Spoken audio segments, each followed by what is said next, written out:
അങ്ങനെ നമ്മുടെ മമ്മൂക്കാൻ്റെ ഏറ്റവും പുതിയ സിനിമയായ കളങ്കാവൽ ഇന്ന് തിയേറ്ററുകളിൽ എത്തിയിരിക്കുകയാണ്. തൃശ്ശൂർ രാഗം തിയേറ്ററിൽ രാവിലെ 9:30 ഫസ്റ്റ് ഷോ തന്നെ ഞാൻ ദേ കണ്ടിറങ്ങി.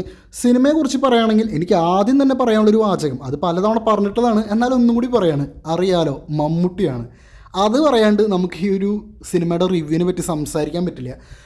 അടിപൊളി പടം. ഫസ്റ്റ് ഹാഫ് ഒരു സ്ലോ ബേസിൽ പോകുന്ന ഒരു ആവറേജ് ടു ഓക്കേഷ് ലെവലിലായിരുന്നു എനിക്ക് ക്ലൈമാക്സ് ഫീൽ ചെയ്തത്. പക്ഷേ സെക്കൻഡ് ഹാഫിലോട്ട് കടന്നപ്പോൾ ഒരു ത്രില്ലർ, ഒരു ഇൻവെസ്റ്റിഗേഷൻ ത്രില്ലർ എന്ന രീതിയിലും അതിനപ്പുറം ആ ക്ലൈമാക്സും എൻഡിങ്ങും അത് വളരെ എന്താ പറയുക, തിയേറ്റർ അത്രയും കൈയിടി നിറഞ്ഞൊരു ക്ലൈമാക്സും എൻഡിങ്ങും ആയിരുന്നു.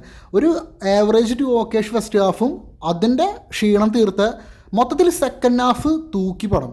അതാണ് എനിക്ക് കളങ്കാവൽ കണ്ടപ്പോൾ തോന്നിയത്. മമ്മൂട്ടി കമ്പനി എന്ന ആ ഒരു ബ്രാൻഡ്, അല്ലെങ്കിൽ മമ്മൂക്ക എന്ന നടൻ്റെ പെർഫോമൻസ് എല്ലാം എടുത്തു കാണിച്ചിട്ടുള്ള ഒരു സിനിമ തന്നെയാണ് ഈ കളങ്കാവൽ. മമ്മൂക്കയുടെ ക്യാരക്ടർ എന്ന് പറയുന്നത് സൈനൈഡ് മോഹൻ എന്ന ക്യാരക്ടർ, അത് മമ്മൂക്ക വളരെ വൃത്തിയായിട്ട് തന്നെ ചെയ്തു. പിന്നെ ഈ ഒരു സിനിമ ഫാമിലി ഓഡിയൻസിനും ധൈര്യമായിട്ട് കാണാം.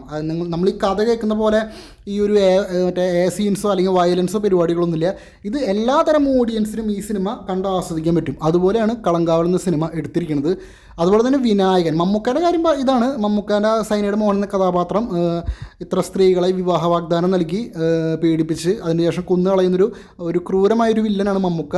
അതുപോലെ തന്നെ വിനായകനും പെർഫോമൻസിൽ ശരിക്കും അടിപൊളിയായിരുന്നു. വിനായകൻ്റെ പോലീസ് ക്യാരക്ടർ അത് അടിപൊളിയായിട്ട് ചെയ്തിട്ടുണ്ട്.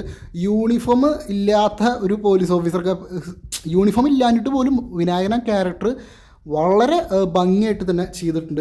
ക്ലൈമാക്സിലൊക്കെ നായകനും പ്രതിനായകൻ്റെയും അഴിഞ്ഞാട്ടമാണ്. ഈ സിനിമയുടെ ഏറ്റവും ഹൈലൈറ്റ് എന്ന് പറയുന്നത് ഈ സിനിമയുടെ ക്ലൈമാക്സാണ്. നായകൻ്റെയും വില്ലൻ്റെയും ഒരു അഴിഞ്ഞാട്ടം, ഒരു പരിപാടികളൊക്കെ ഉണ്ട് ഇതിൻ്റെ ക്ലൈമാക്സിൽ. അത് വളരെ വൃത്തിയോട് കൂടി തന്നെ സംവിധായകൻ എടുത്തു വെച്ചിട്ടുണ്ട്. തിയേറ്ററിലെ ഏറ്റവും കൂടുതൽ, എനിക്ക് പേഴ്സണലി ഏറ്റവും കൂടുതൽ ഹൈ മൊമെൻറ്റ്സ് കിട്ടിയതും ആ ക്ലൈമാക്സ് എൻ്റെ തന്നെയായിരുന്നു. അപ്പോൾ എല്ലാവരും സിനിമ കണ്ട് അഭിപ്രായം പറയുക.